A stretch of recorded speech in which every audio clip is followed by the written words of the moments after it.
This is gonna be quick. I actually was going to tweet this out, but as I was typing, I'm like, this is gonna be long. I'm like, I might as well just do a live since I haven't done a live. And the crazy part about the live is I got a lot of stuff that I wanted to talk about that I just haven't gotten to. But things get in the way, games. Now track practice, track meets, etc. So it kind of thrown me off a little bit. Also, I'm getting a little old. Sometimes just don't want to do it. But this is what I was going to tweet. As I have, damn, I wish I would.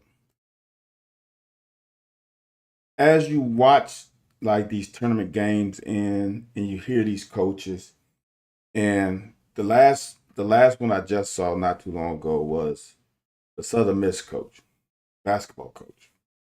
I think it was their last game of the year, talking about the family they created within that program, etc. All that mushy stuff.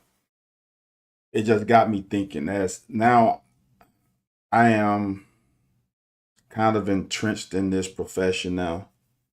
Um, so I think I just had my anniversary.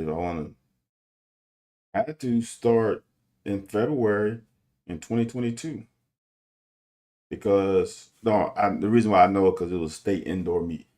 So um, what's crazy, man, is during these it'll be 4 years.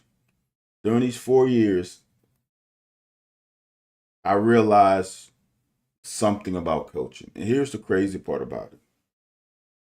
Growing up, I know some highly intelligent guys who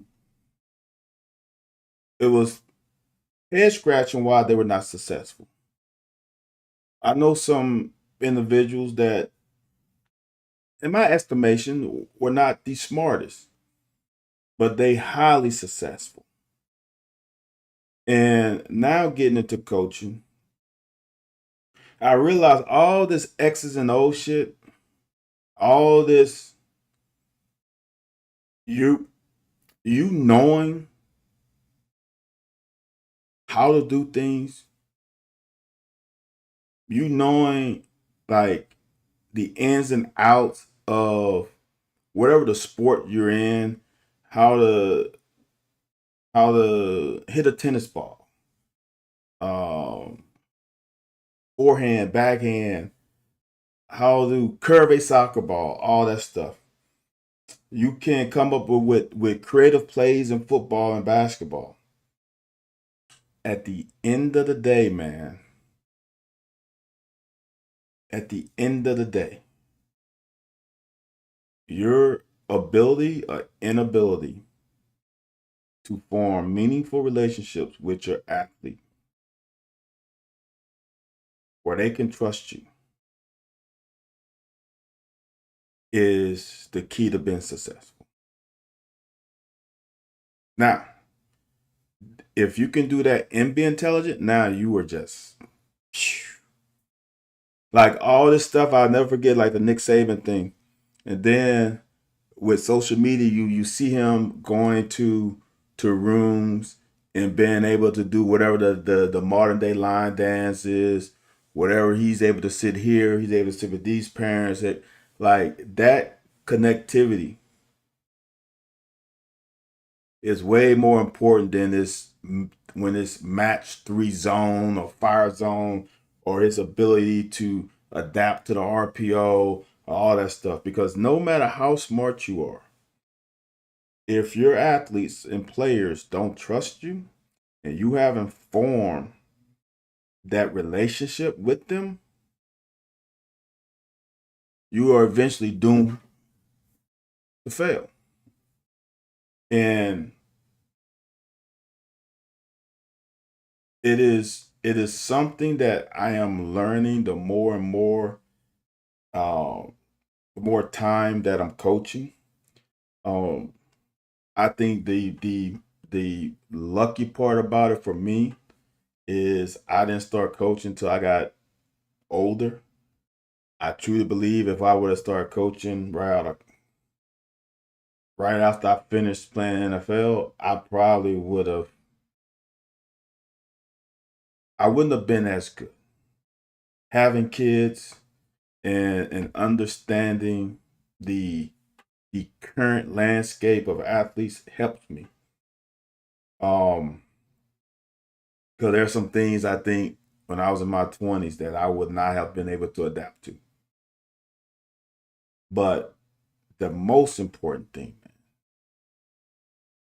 the most important thing is, and I think now I'm gonna say something. I don't want to piss off BBN, but we all harped on Cal inability for X and O's, as some people would say. I don't know.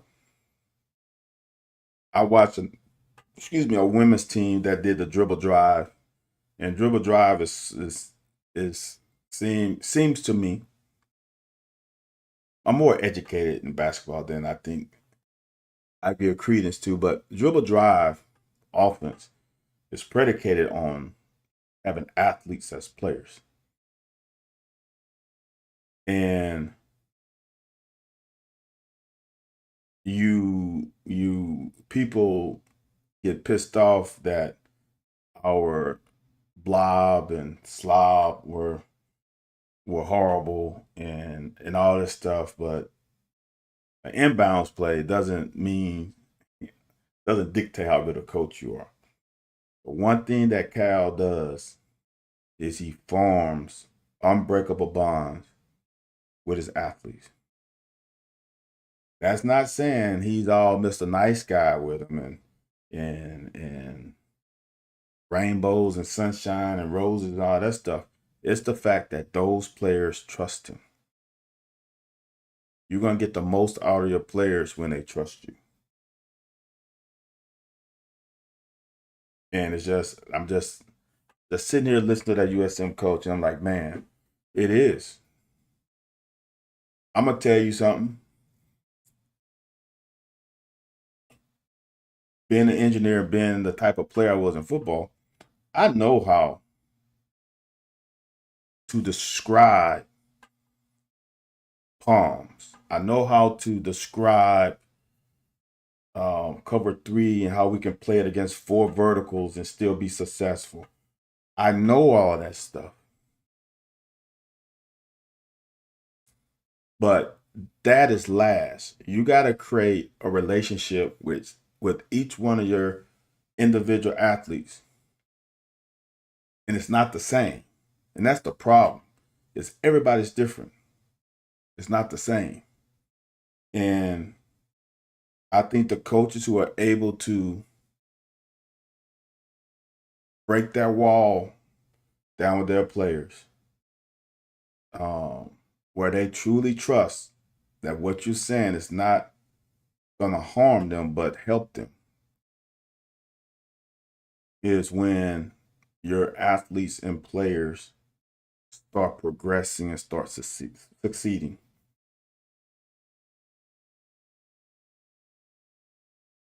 So I just want to come on here since that's on top of my mind as I was watching that video. And it just hit me, man. It's like these relationships, man. And I say that because my relationships with my coaches there were some, not gonna lie, a couple. It wasn't a lot. There were a couple of guys that I'm mm-mm, mm-mm. But the mass majority of them, um, we still have a relationship to this day, some way, some fashion.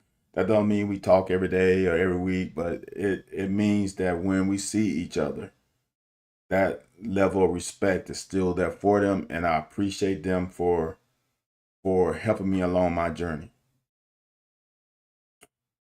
So Um, and it all started with relationships.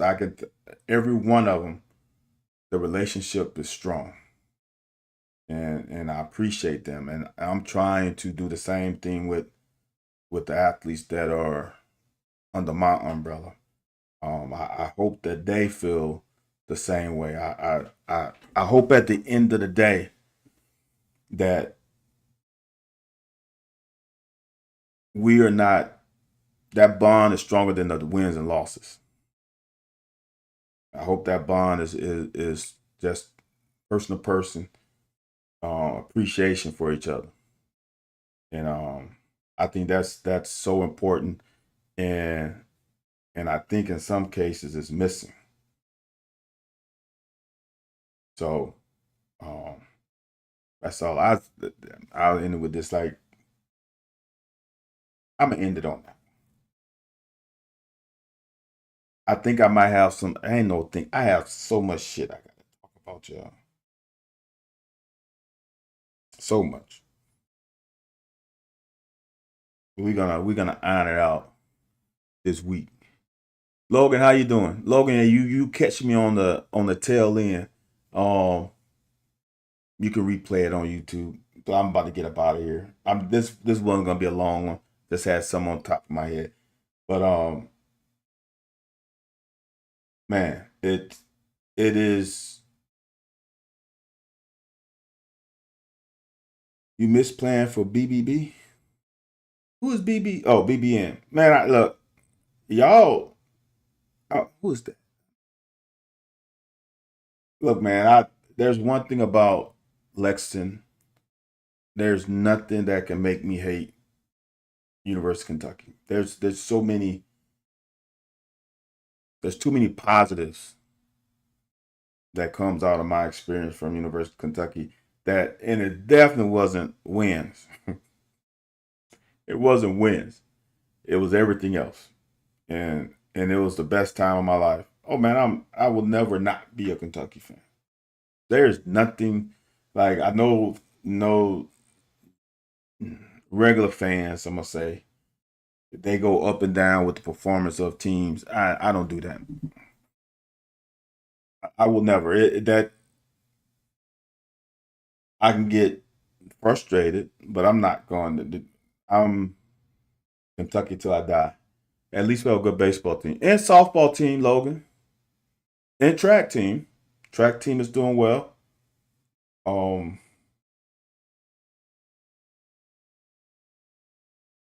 man, good luck to you. If you're in high school, man, good luck to you. I I hope your dream comes true, because I can only imagine when I came to Lexington how that school is intertwined in many communities in the state. So um, pray for you that you can get there, man. Oh, God damn! You a sophomore, 220 key. Well, let's you if you have any type of speed, you're on the right track. You'll be a sophomore next year. Man, you have some good genes. I mean, your mom, your dad must be a athletic mamma jamma to be 6 foot 220. That's crazy. As a freshman, I'm gonna get off here because I'm gonna just say this. As a freshman in high school, I might have been 5'6", 100 pounds. Might have been 5'5", but I was a dog. Okay, I see you. I see you, man. All right, y'all. I'm out of here. That's all I had to say. Just something that's on top of my head. Um, I appreciate y'all chiming in, listening, watching, all the above. Like, comment, subscribe. Style 17, Twitter, Twitch. What else? Style 17, Twitter, Twitch, and something else. Twitter, Twitch, and TikTok. Duh.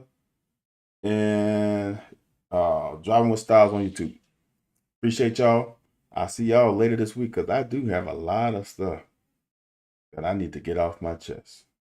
Y'all have a good rest of your weekend. I'll see